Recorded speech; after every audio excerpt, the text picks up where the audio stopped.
Okay, in this video, I will show you another example of how to make use of break statement. Okay, what we need to do, imagine I told you that you have to input 6 numbers. How many numbers? 6 numbers. Fine. And what you have to do is you have to add those 6 numbers, any 6 numbers. So any 6 numbers means that we have to leave it onto the user. User should have the advantage to put the numbers according to his or her choice. So any 6 numbers, whosoever is running the program according to his or her choice, he or she can enter. But I said that if you enter by mistake a number or knowingly a number 0, then the entire process will stop. Okay, I'm repeating the question once again. You have to input 6 numbers and you have to take the sum total of that, any 6 numbers.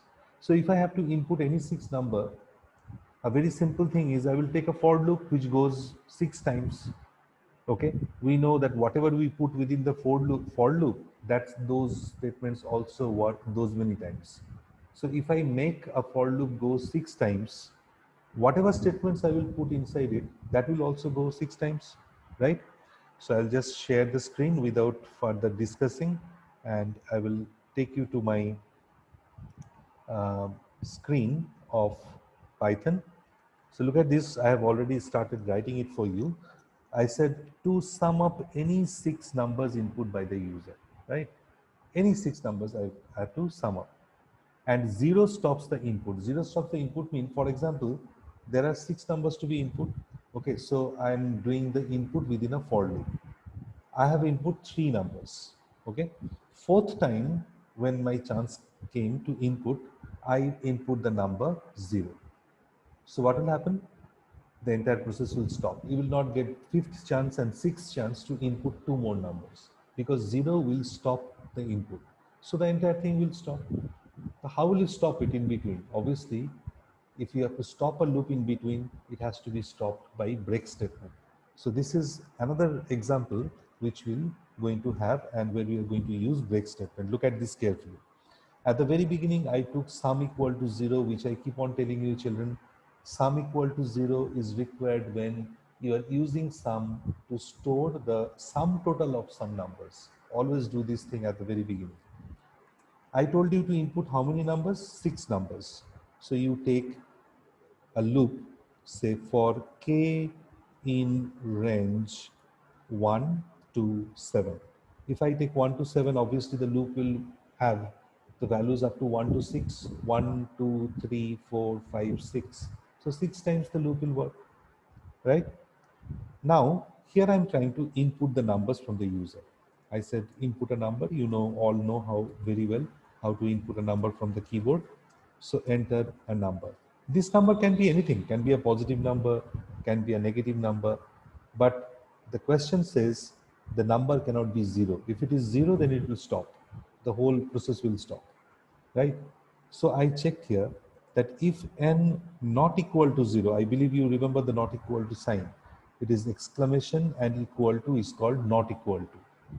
If n not equal to 0, what am I doing? I'm just putting them into the accumulator. Sum equal to sum plus n. That means if the number is not equal to 0, be it positive number, be it negative number, it is added up to sum. It is dumped into sum. So they will get added up, whatever sum had with that, the new n will come and n will be added up with that. But look at this carefully. I wrote the else part also. What is the meaning of this else part? The meaning of this else part is if the number input by you is a 0, then what happens? Then we break the loop. So if the loop is broken, okay, because of n is being entered as 0, and if you do not enter n as 0, then the loop will never be broken. In both cases, at the end, when the loop stops, we have to print out the final result. So we can write the sum total of all the numbers equal to, you give a message like this and print the value sum. So now we are going to observe how it is going to work. Fine. I save the program under this heading. Say I saved it by a particular name and I'm running it. Okay. So while running, what I've done, look at this. First time I input a number 12. Second time I input a number 10. Third time I input a number -4. But fourth time, I'm supposed to get 6 chances. Fourth time, I put a number 0. Look at this. I did not get, did I get any fifth chance and the sixth chance? I did not get any chance. Why? Because the loop was broken. As I entered 0 and the sum total is 18. Look at this. 12 plus 10 is 22. 22 minus 4, that is 18.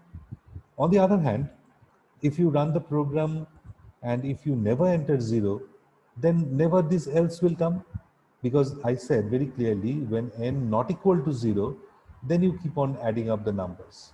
So if n is not equal to 0, break also will never happen. Okay, so if I run the program and if I genuinely put some different numbers, say I enter the number here, I wrote 1, I wrote 2, I wrote 3, I wrote 4, I wrote 5, I wrote 6. So look at this, I got 6 chances to input 6 numbers. Fine. And the loop was never broken. And I got the correct total here also. Right? So this is how we can make use of break statement. What did I do? I just wrote a simple statement. If the number input by the user not equal to 0, then you add it up. Else means if it is equal to 0, then you break the loop. So in that case, the loop will not go stipulated number of times. Whatever the number of times we are supposed to be getting, that number of times it will not work. Fine. So this is another example of break statement that you have learned.